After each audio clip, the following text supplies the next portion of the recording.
Welcome, you're watching Channel 9 in Fairfield. I'm Susan Kessel, and today we have special guests George Jordan III and David Pierce. Welcome. Organizers of the Parsons College reunion of the 30th year of its closing. I know that you both have put in a lot of time for this event, especially you, George. I've gotten emails by the hundreds, I believe. Inundated.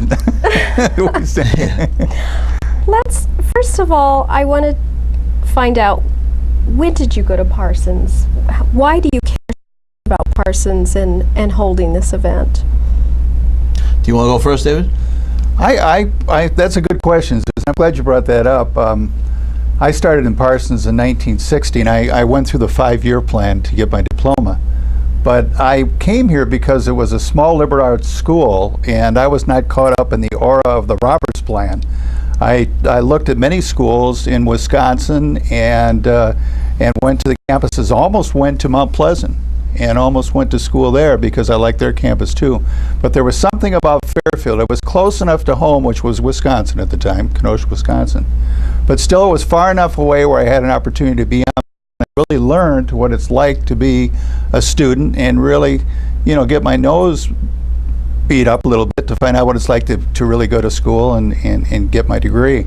And once I got here and got to the campus, and with the tremendous faculty we had and the events we had, I fell in love with it. And the other thing too, I think a lot of people will be coming back for, and have come back for this weekend, is because there's the strong affinity to Fairfield, Iowa. It was always a very warm, congenial community while I was here, not only as a student, but also afterwards when I worked for the college for a short period of time, and then worked later for KMCD for many years. Well, hopefully you'll feel the same way about it today. Yes. I know I do. George, so he was here in 1960. Were you here in 1960? Miller G. came across the prairie from New York City, I believe as a Presbyterian minister, to save Parsons College from going under. I don't know if most people realize that. The trustees certainly did at the time, and that's why they retained his services. And Millard was, as Lee Gobble keeps telling people, he was an orator. Perhaps an educator, perhaps a minister. In the meantime, promoting Parsons from its little conclave of 250 students back in the mid-50s, then he generated publicity, as it turns out, in the Wall Street Journal, where my father saw a story on Parsons. He said, "This might be for you, someplace away from New England, near the Mississippi."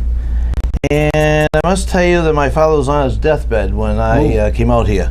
And what year was this? This is 59. 59. Way back when beer was cheaper, I might add, and I don't like the Iowa prices today, but that's another story. So anyway, to make a long story short, I flew to Chicago, then I flew down to Cedar Rapids. I heard about Coe, flew into Des Moines, knew about Drake. Right. And then I said to the guy at the counter, I said, "Where is Fairfield?" 100 miles east. I said, "Well, really? How am I getting there?" "Ozark." I said, "What's Ozark?"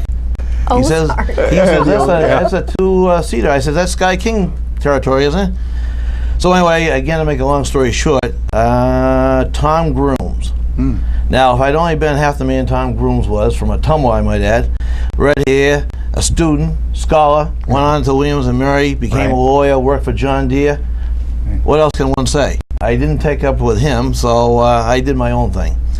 And anyway, I stayed around. You were here from 59 until? I had a few leaves of absence. Would that be a nice word? And I finally graduated in 68. I think I had Monty Mellon, and she helped me graduate. And then, of course, the story was, now what am I going to do? Well, it took me a year to figure that out.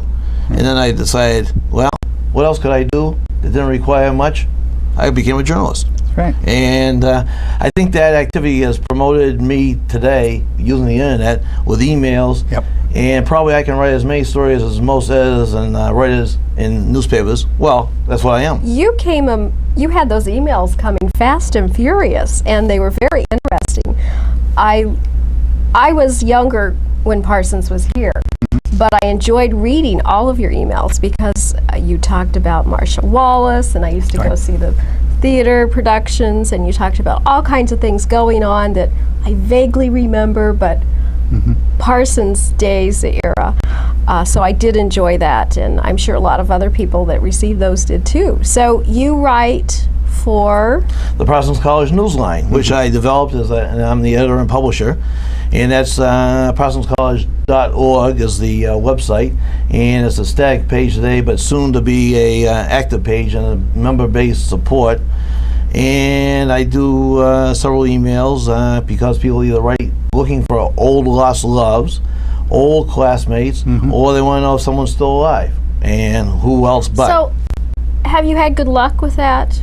I mean, I had some friends growing up, their parents were professors, so I don't know where they are. That's right. You lose Well, track. when in doubt, just use google.com. I mean, that'll help you get most of it. Have you And connected people? Oh, yeah. Yeah, I have. And some people have seen or asked me if I know someone, and yes, it's happened. Has any marriages come out of it? No, not that I know of. Some friends, and I think some of the friends who have not seen each other since the college closed are now in Fairfield. In fact, there's one is on my committee, and the other one has been a big benefactor. So the internet does work, and I go back to the days when Parsons closed. If we only had the internet, Oh, yeah. and if we Wow. only had someone in Yep. Fairfield to gather the alumni list. Where's Bob Manchester? Remember Bob Manchester? Anyway, what we someone could have knows. done, but we didn't have the internet, we didn't have email, and I've come to the point where I can't afford either time, money, or I'm not, or just simply not interested in doing mailings to alumni, friends, faculty. It's all got to come to email. I don't understand an email. Well, you got to go to the library. You got to ask your son, daughter, grandchild to help you understand it. It Because does simplify things. It does, really. Oh, it's amazing. It's a communication, a two-way communication. If you don't like what I say, you can tell me what you don't like. Instantly. Yeah, right? Or you can call me. And I've had people do that. Yeah, and in all comments, and all, I should comment the fact that I followed most of the progress in the small town of Venice, Florida, where I live now, and that's how we communicated back and forth. And not only did the emails go out by the newsline, parsonscollege.org, but also it went out, special emails came out to the committee members. So we were updated with everything that was going on, what the plans were, so we could participate. So we almost had like a conference call the way it was set up, and it saved so much time and money, and you could work on it at any time. You could be working on it at 6 in the morning. I'm an early bird, and I'd start answering back to George at 6 in the morning when he sent it out to me the night before. At 2 in and the that's how you do morning. it. And it really works, and many kudos should go to George because he never quit. And he has always had a love for Parsons College, the institution, and the history, more than anything else, the history of what developed the program, how it developed, how it progressed, and what it meant to so many people, and the shame that it didn't continue to perpetuality, move on and grow and grow. And that's his love. And I have a love too, because I have more of a love for the people, the activities, and Fairfield, because I worked here and lived here and raised 2 children here too. So that's So my you point. have kept this alive. You were organized it in '95, I believe. Yeah, David and I did. I brought him on, Right. and that was before email. That's right. And we only had one mailing, and if you showed up, you showed up. If you didn't, And Yeah. how many attended in '95? about 250. 250. That's right. Yeah, and it was cheaper. I think when we said that it was going to be $100 a person. Scared That's not very much, yeah, though. Yeah, with the price of beer, I keep going to that price of beer. I mean, I was down to Mount Hamill. They were getting, I think, $2 for a bottle of beer down at Mount Hamill, and at the Birmingham Tap and the Houghton Tap. I said, man, whatever happened? Inflation. Anyway, I should tell you my story about coming here because I think this is kind of interesting. I drove out here in an '85 Mercedes. No one ever feels sorry for someone who drives a Mercedes, but it's '85. It's got about 226,000 miles on it. And some rust. Yeah, it's some rust. Yeah, don't we all? So I'm coming into Indiana, and I'm coming over to Illinois, and I get over to Davenport, where I spent a night with a fellow lady and her husband who was waiting for a heart transplant as we speak. And and they invited me to spend the night, and I thought that was nice. But while I was waiting to hook up with them, I was at a local McDonald's, and I started talking about where these people lived in Bettendorf, and they said, "Oh yeah." And then, "Where are you going?" I says, "Fairfield." "Oh, I went to Fairfield." I says, "Really?" He said, "I went to Parsons College back in the class of 1950. Oh my God. I said, "Do you do email?" He says, "Yes, I do." And believe it or not, this gentleman is the president of the Rotary up in Bettendorf, or one of the Quad Cities, if not the Quad Cities. And I said, for a guy who graduated in 1950, he was a charming man. Great. And all you have to do is reach out, and you never know who the next person is. Yeah. That's amazing. Yeah, it was. And then I drove down the River Road, and I said, "Man, this is all right." But of course, no one prepared me for the Dust Bowl Road coming down from Mount Pleasant down here. I said, "Am I on dirt, or am I on gravel, or am I on pavement?" Is that the words out here? Progress. Yeah, progress. Yeah, that's right. Yeah. Always progress. So, a lot of things have progressed in Fairfield. Right. What are some of the biggest changes you've seen? You know, one thing, it's always kept its closeness. I was here just shortly. I came in just shortly, and as we're talking here, and I automatically went to a couple places, and they were so friendly and so cordial. And we're that way in Venice, Florida, too, because we're a small town, and that's one of the reasons I think I've located there, because of the closeness of the people and the type of a community it is. But I just noticed that there's a lot of, it's a healthy looking downtown area. And just coming in, I could see that there's a lot of pride still, and that's not true in a lot of your small towns. You're right. Really. So I was really impressed. And also, I try to keep up with looking at the websites and following that, and following the ledger reports and KMCD and some of the others too. And I can see what's going on. And Bob Phipps has been great too. I've kept up with the Chamber of Commerce, because that's my role in Venice, is with the Chamber of Commerce. So I watch what they're doing in Fairfield and sort of pick up some tips and stuff. And it's very good to feel that a place that you not only went to school and your background, your education, but also had a chance to work in the community is still doing so well, and there's still that esprit de corps. Yes.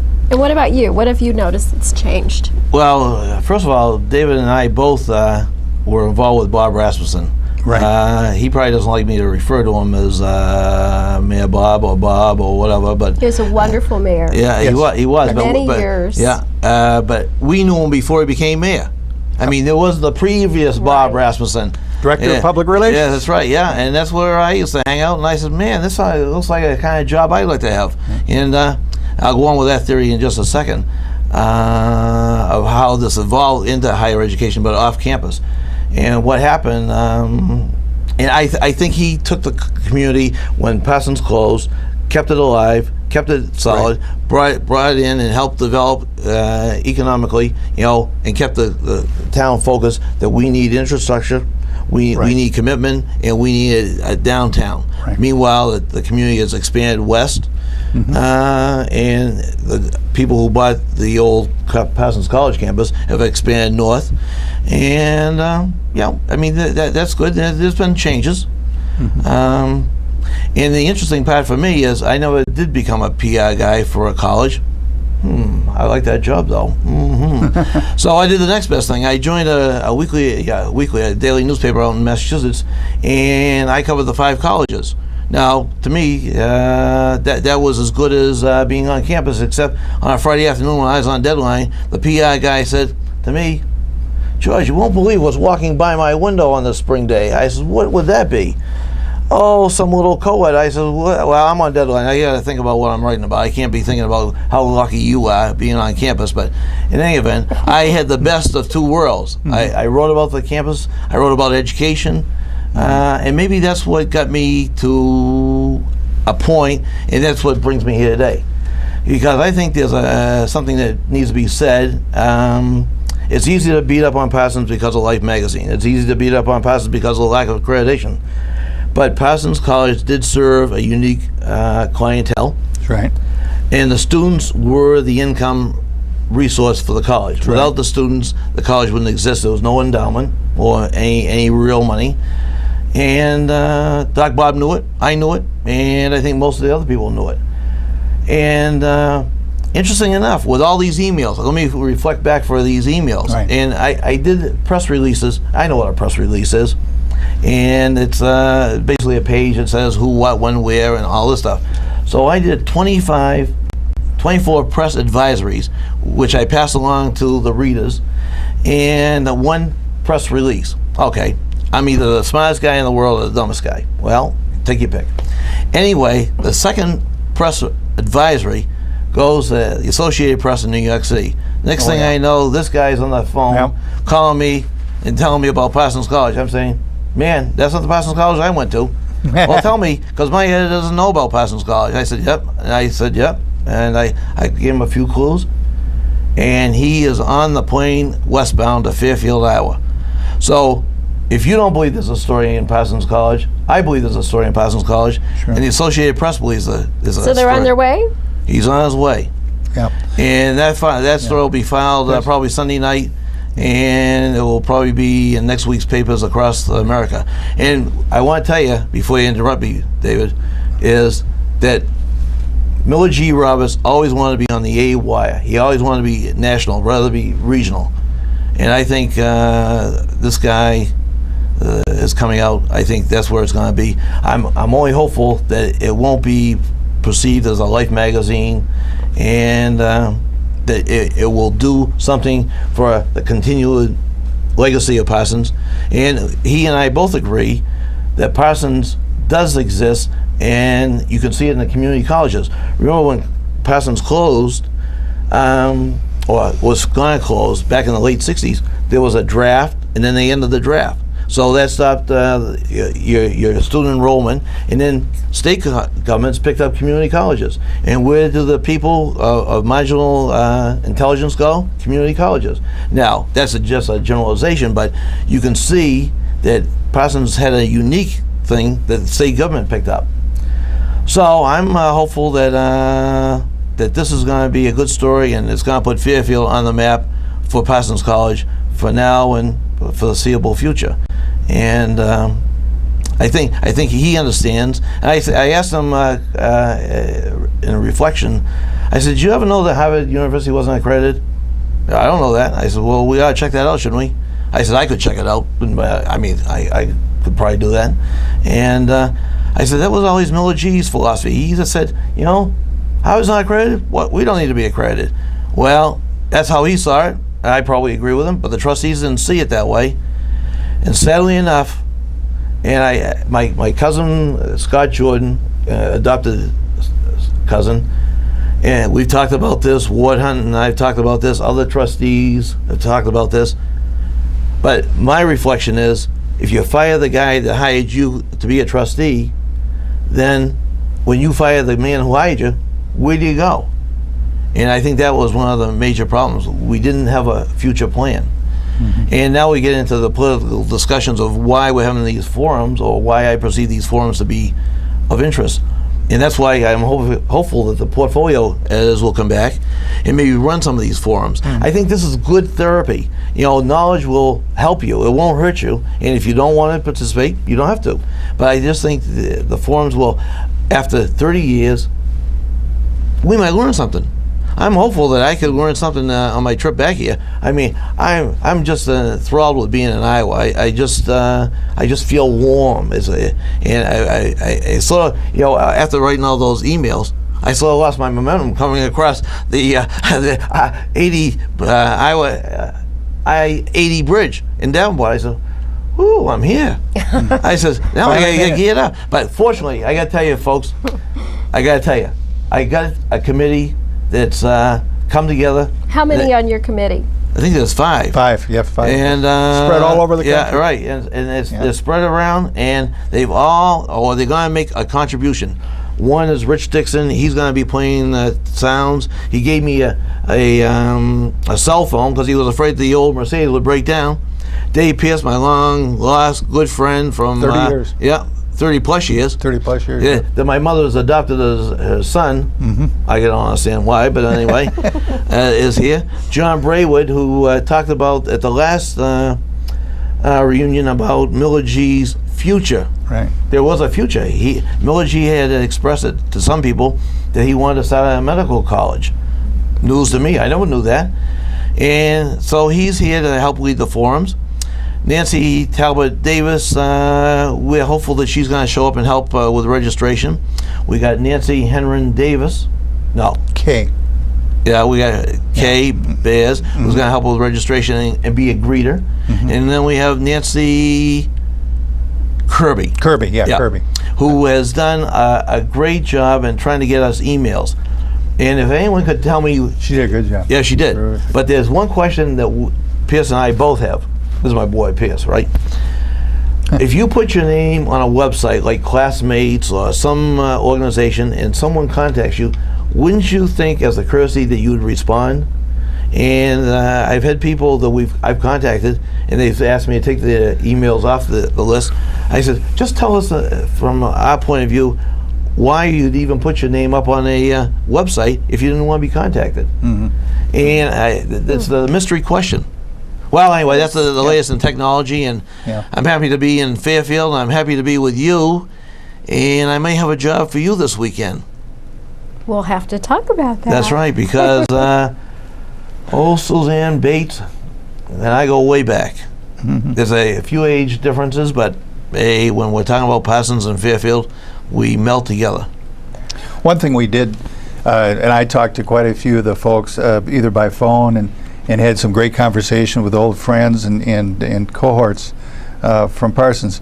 I think a good percentage of those that are coming back are renew old acquaintances and to see what the community looks like. They're intrigued at what they've read and what they've heard with MU, and I call it MU too because that's the way it's always referred to in a very effective, very affectionate way. And I did go through the campus and I was impressed what they've done, and it does seem like a very tranquil, very nicely laid out campus. And sure, it was too bad some of the buildings went by the wayside, and that's unfortunately part of history, but they did replace them with very attractive buildings, and it wasn't just something was slapped together. And we've got to realize too, this is Fairfield, Iowa, and George touched on the economy in the future. You've got a vision ahead and work ahead, and it's so important to have something, another institution on that piece of ground that was so barren for so long. And I think that is what the people have done here, the Rasmussens and the Phipps and all the other people that have kept it together and worked together to make this community as successful as it is. And I just go back to say again, that's what majority of our people are coming back.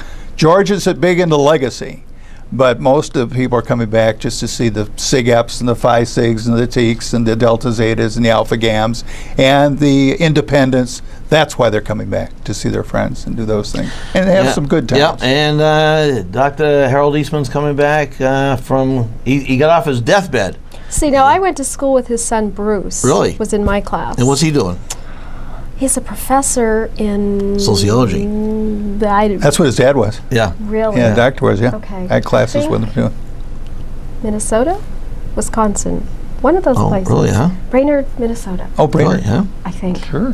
And I've been trying to get this Kim Rodner to come back, who says he can talk faster than I can, and he probably can. He's twice as smart as I am with a PhD. And I may have to call him one more time, but third time could be charm. And Dr. Tree is going away for Grinnell graduation, but we'll be back hopefully Sunday night to meet some of the folks at the museum library, and then hopefully. And I'd like to touch on the what I perceive as one of the highlights of this event, if I could. And of course, Lee Gobble. And of course, Lee Gobble. That's right, yeah. And if we could only get Parsons Bill back. Out of the grave. Yeah. Bring him back. Yeah. Lee does much for our wonderful. community and keeping Parsons alive in our community. That's right. And that's the way he was when I first entered this beautiful community in 1960. He was there with welcome arms, as were all the merchants, but he was the one that stood out above. And he's also there welcoming MUM. That's wonderful. He's a wonderful person. That's great. Well, he's a great ambassador, is what he is. Yeah, for his community. that's probably is a better title than I could have given him myself. That's exactly right. That's what he is. I try to bring back Bruce Lewis. I remember a little shorty Bruce Lewis, and where the boys are. Yeah, and also had a little store by the Coed Theater. But I left a message for him. But you gotta help yourself in life. I mean, you can only leave so many messages. You can only do so many emails, and the initiative has to go on you as a person. Right. which takes me to this weekend, Yeah. or I like to think about this weekend. Just a couple of highlights with a registration. This time, I'm surprised that most of the committee people want to be at the registration desk. This is a phenomenon I find it hard to understand, but this is the place where the people are coming. Sure. I understand. You Me want to too. see Yeah. who's here. That's right. Yep. You want to see them right off the bat. I figure I always give them a little time before they see me. You know, they need they need some counseling. You know, and then we're using the Elks Club this time. We're using the third floor on Friday night to start off with some dancing and some food and an old-fashioned sock hop. And then Saturday night we're going to have a silent auction. Tell me about some of the items. Now, I know there were emails about something from Marsha Wallace, Right. a script or a Cell. Yeah. Cell. Now, if you're a Simpson person or follow them, this would be something that you might like. But if she said you should get a minimum bid, and if you don't get a minimum bid, maybe you should take it, George C., yourself, and for all your hard work, which I thought was nice of Marsha to say that. very nice. And I don't know the makeup of the returnees, so I don't. It's hard to say. And maybe someone on eBay would pay dearly for that. You're Now, right. Did you get a minimum? Did she give you a Yeah, recommended? she did. Yeah, she did. What Yeah. is it? Is it Can we 450? say? Oh yeah, 450. Okay. Yeah, and a couple of the script is priceless, and there's 3 Sure. items, and Charlotte Lamb has them, and I'll be picking them up, or they'll be delivered, or whatever.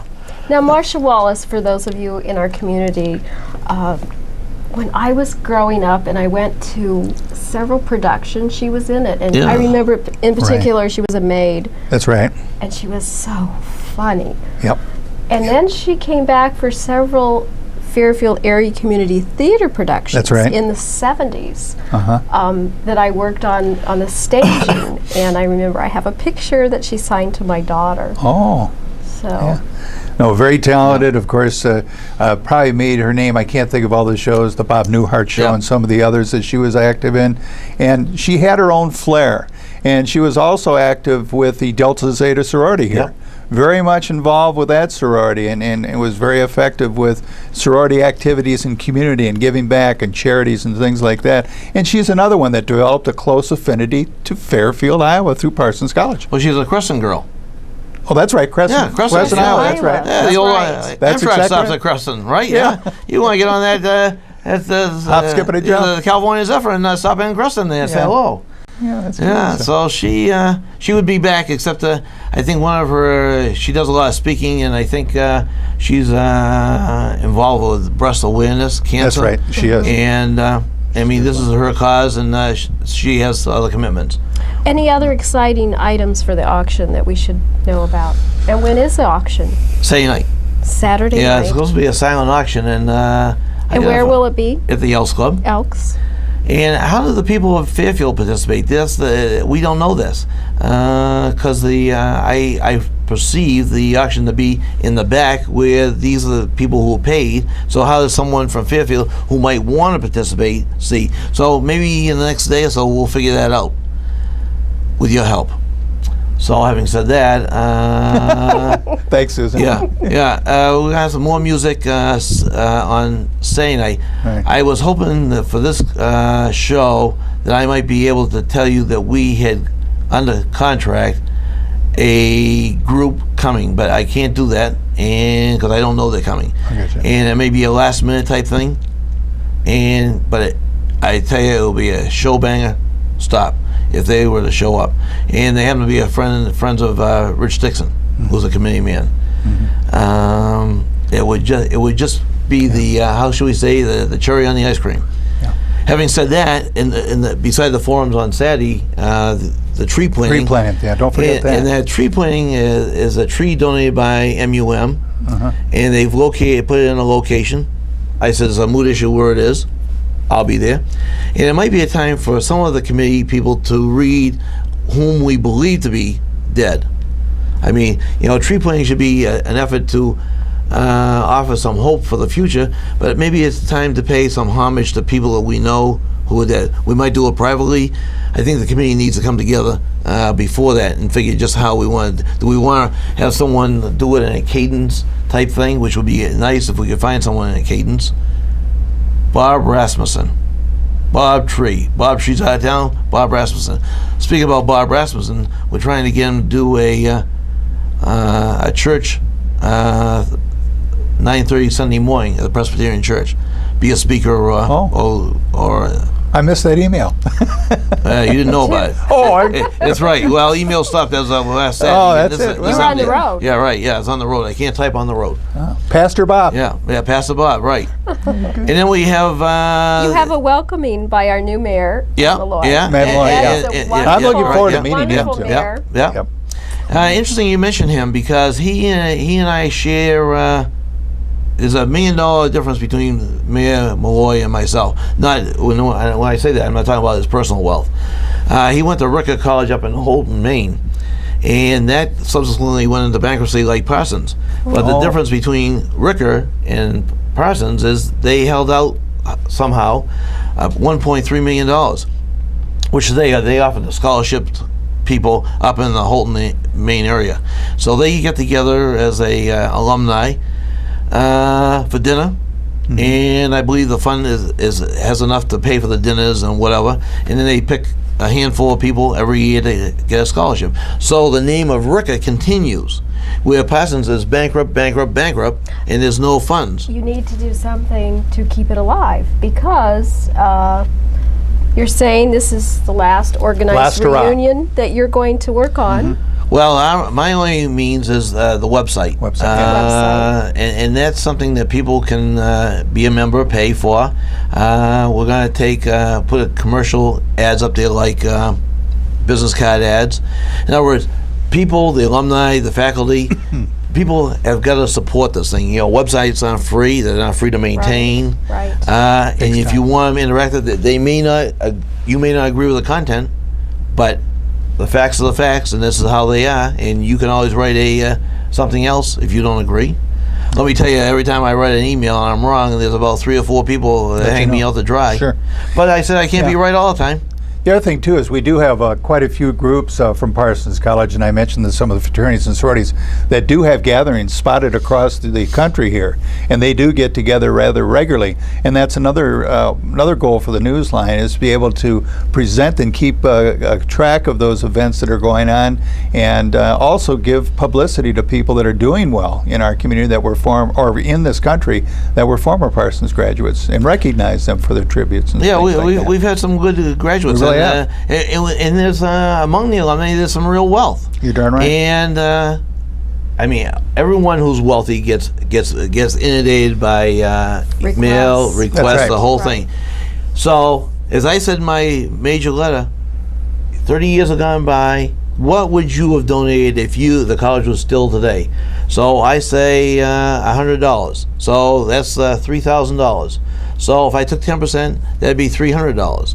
So asking each alumni to contribute $300 is not like asking for a lot of money. People go through highs and lows in life, but $300 is not a lot of money to ask anyone to contribute to their college or something that's an outgrowth, whether it be the website or some other planned event or whatever. And you have kept it going with this online, so you're doing a wonderful thing by doing that. Also, the Carnegie Museum in Fairfield has a lot of Carnegie or Parsons memorabilia.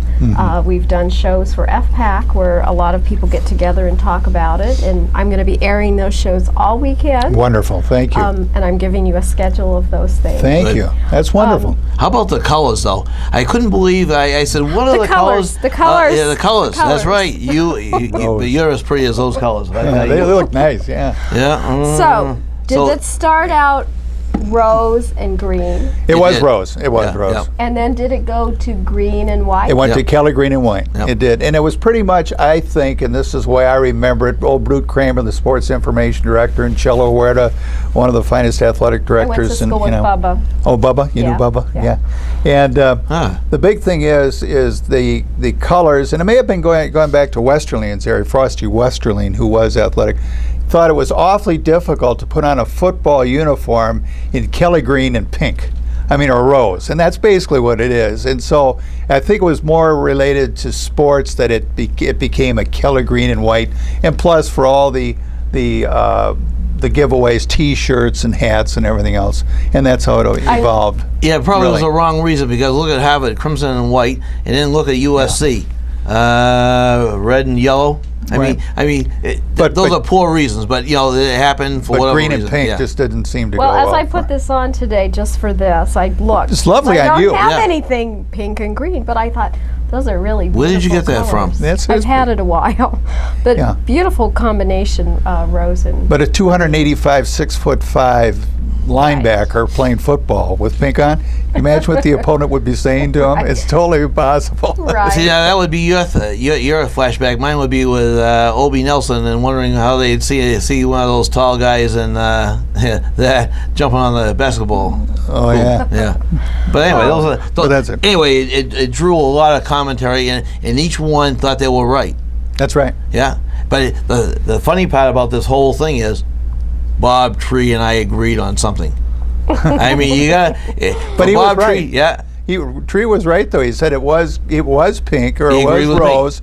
It was rose, but then it did evolve to right. yellow, Yeah, but green, he and agreed white. with me. That was the bottom line. That's exactly right. Now, speaking of Bob Tree, he is a wonderful supporter of the Civic Center that we have just Wonderful. voted to pass. And something that we want to do with the Civic Center is we want to have a bar height art gallery. Oh, wonderful. We have saved the elements of Bar Height Chapel, the windows, pews, all would the be- plaques, stone, and the pipe organ that we Wonderful. all want Yeah. to include. And I'm thinking a lasting legacy for the Parsons name that our community would like to do. Right. And that was, even in its, the last time we were here, I did have a chance to go through it, and it was still in well, we had a service in there, didn't we, last Yes, we time? did, yeah. And it was still in very, very good condition, and I'm sure what you got. Yeah. I mean, I as far as thought what you took was probably pretty good. Yeah. And maybe The I can pews were jumpstart this a old little and bit, because I know exactly where she's going. So maybe what we can do when you get your links. You know where I'm going. Yeah, I know exactly where you're That's going. a good idea. Because I'm, Put on the I'm, newsline. I'm Well- perceptive. Yeah, so The newsline. when you get your website up, we'll link you to ours, and then at some point have you make a presentation. But I think you're going to make a Okay. presentation at the mayor's welcoming. Well, I know the yeah. mayor is very involved in our project, and good. he'll talk And- about the progress yeah. of Fairfield Yeah. and And maybe you got to show up. That'd be nice if you did. Wear that outfit, please. Because he said something that he offered me his meeting room at City Hall for Saturday morning in case it becomes inclement or a couple of other reasons. I said, well, we'll discuss that. I mean, you know, it could be, but I walked through Central Park today, Good. and if you haven't done it, you ought to do it. I've done it. We have a beautiful Central yeah, Park. you know, usually if Parsons people come back, they're out here around Father's Day, and sometimes depending on the heat, water, it can be burnt. This is lush. This is truly the spring, and this is truly beautiful. I mean, I couldn't have picked a better weekend. it is. It's gorgeous. But I didn't pick the green. weekend, so I mean that was the anniversary. And I must add that I took a lot of flack because I came Monday. back, huh? Going to Monday. Going the extra day. No. Well, yeah, that too. But let me get to that in a minute. On trying to capitalize on the 30th anniversary of the closing, and why would you celebrate something about that or acknowledge it? History, legacy, and we celebrate other people's death and other institution. You know, we're not self-contained. We live in a society, and we want to acknowledge. And if nothing else, this time, I like to think we can acknowledge the good that Parsons did. That's fine. Which leads us to Monday, after I'll talk about our that. picnic on Sunday, and down to Bentonsport, which I think as you get older, you become very preservation-oriented, historic-minded, and I'm taking the group, the gang, down to Bentonsport. They can mill around the main street, which I think is lovely, have a picnic along the Des Moines River, and we got Jen Danielson and Jeff Hedquist. yeah? Jeffrey Hedquist. Yeah, right. Hedquist. And I know nothing what he does, but he might get the people from Parsons College standing on their feet, going in some direction. If anyone can, he can. Really? Good. I'm looking forward Maybe to he can do an imitation of Doc Blob himself. I don't know about that. Well, we'll wait and see. So but, you talk about the group or the gang. How many are you expecting? well, I'd like to say 250. How many have you heard from? Oh, I've heard from a lot of people. But we just got some more checks. I got some at home. My accountant just faxed me. I haven't seen that list.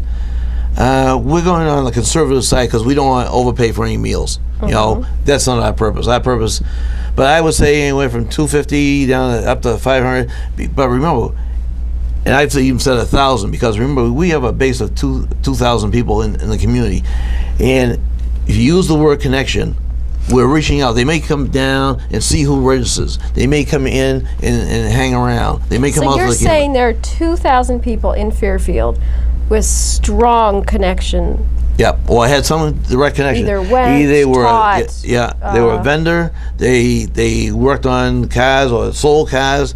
They worked for the college directly, indirectly. They somehow made some money off of Parsons, or maybe helped them develop some program or something. I mean, there was an interconnection. I mean, that's at least a quarter. If you got 10,000 people here, at least a quarter. I mean, they may be getting older, 30 years hence, but there is a connection. Now, whether they want to get out of their house and come down and say hello, that's again their choice.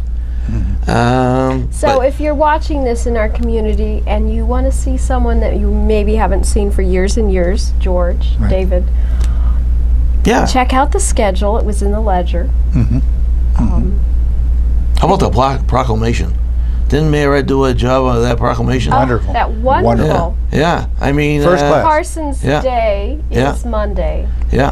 First class. And this is the other thing that beyond the flag and beyond in my vision, and no one's coming here to see me. I fully understand that. They may be coming here to see Dave Pierce, Nope. but not me. So I would like to welcome the community. I'd like to ask the community to turn out Monday morning and march with us, walk with us into the campus for one final time. I think it'll be a moving event. We're having Terry Cochran because I couldn't find a band. I looked around. It was a $3,000. Great. Yeah. Bagpiper. Yeah. I tried to get a $3,000 band, a drum and bugle corps out of Wisconsin, but the committee said no. This will be better. Yeah. Yeah. So where are you meeting? Over by the old library. Okay. Hank House. Back of Howard Dorm. I guess that would be the thing. Okay. And the ideal thing is be walking across the Route 1 and then going near where the tree is being planted, but someplace in that triangle where Fairfield Hall and Parsons Hall and Baha'i Chapel was. Someplace there, maybe a little towards Hen Museum, someplace. You know, it's like, you know, an Indian. He keeps walking until the stick breaks and he knows he's there. So hopefully some people will have some final words, and hopefully this will be moving. But it will be only moving for us who've come back if the people from Fairfield, Southeast Iowa, or anyone comes and joins us. Come shake our hands, wish us well, and then we'd like to sing the Alma Mater. Yeah.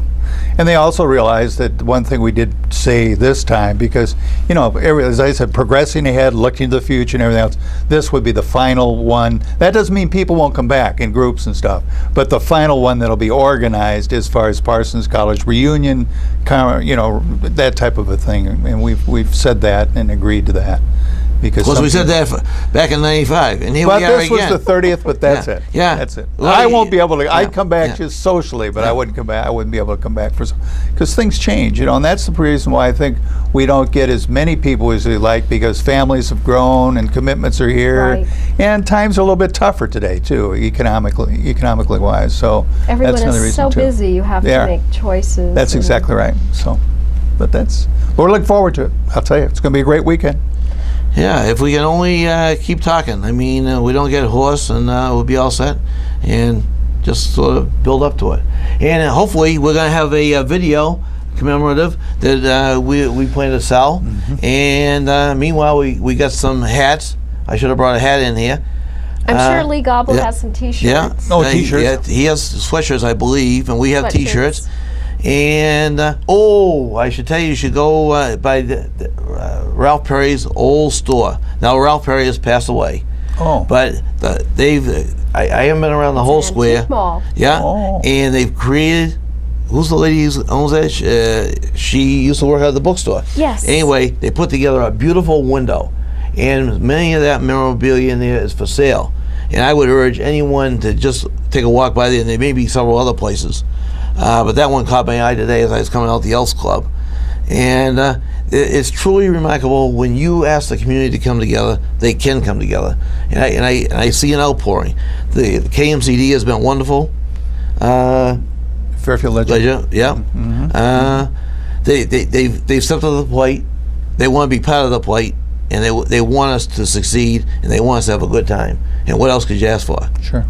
And let's not forget the Chamber of Commerce, Bob Right. Phipps and that Right. group. They've done a wonderful job, as they did in the past couple of years, too, when we had them in the past. And also the mayor and the city council and the commission. We still, Pierce is going to call Mayor Bob and forewarn him that I'm in town. And give him all his rights. You mean former Mayor Bob? Yeah, former Mayor Bob. Mr. Right. Rasmussen. Yeah, right, yeah. And it would be, I would wish there was some place that maybe the community could turn out during registration. But we're going to be down by the public library. We're going to be inside, so it'll be cool. And I would urge people to come down tomorrow and do that. Registration is 2 days. Actually, Friday from 10 to about 3. Then it's going to continue over the Elks Club. And then Saturday for the late arrivals, I'll be out to the old Student Union. So, but it would be nice if just the people who just want to take a moment and just come out and say hello. I mean, I think that would be rewarding in itself. I mean, come out and tell us who you remember. Maybe we can help share a few minutes with you. Share some stories. Yeah. That's right. Yeah. That's right. Because isn't that what it's about? Doc Bob's vision of Fairfield was bridging the gap between the community and the college. It wasn't one versus the other. It was coming together. And I think that's why his vision of the theater, which it took me a long time to see, but what else are you going to do on a hot summer day in Fairfield except go to some pond or stay in some cold dorm? Wow, you go down and watch someone you grew up with in Fairfield or didn't know he had some acting ability, Don Pickin. And and to see the Strauss And theater. it still goes on in our community. We have such strong arts and theater. We've built upon what Parsons, the groundwork, and we hope that the summer art festivals that they used to have. Sidney Spade. Yes, that we will, with the Civic Center, we'll be able to continue that tradition. A lot of people remember all the good Parsons days and events and the good things, and we have built on them and progressed. And You'll be impressed too. We have a very good Venice Little Theater and Community Theater, and we have a summer stock for the young children. You will be amazed what it does for the students and for education and helping students get involved with the arts and how they grow and how they develop and how it matures them and helps them in future life and how the whole community gets involved with it. You'll see everybody want to take part in it, and that's what goes on our little community. Our community has blossomed. We have so many things going on that we're excited. A lot of things are coming together and happening in Fairfield, and I hope that the visitors for the Parsons reunion will see that we're growing, see the progress that we've made, and that we're also looking to the future, and maybe we'll have a Parsons Day. Well, that'd be nice. That Sure. would be- Yeah, wouldn't that be nice? always.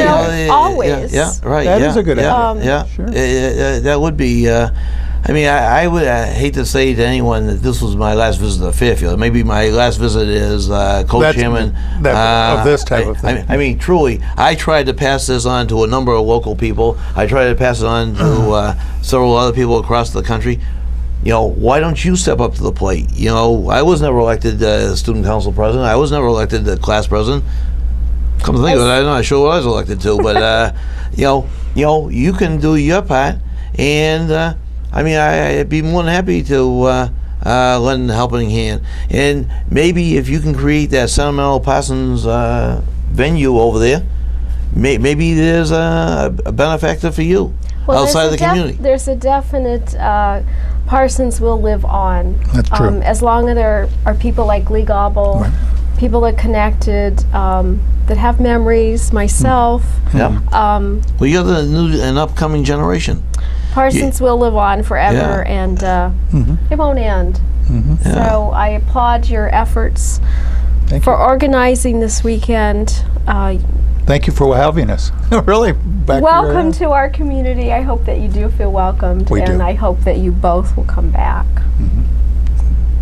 Thank you, Fairfield, and join in celebrating Parsons College in our community. Yeah, it's nice to be welcomed by you. You make it all worthwhile. Poor David, he's still on.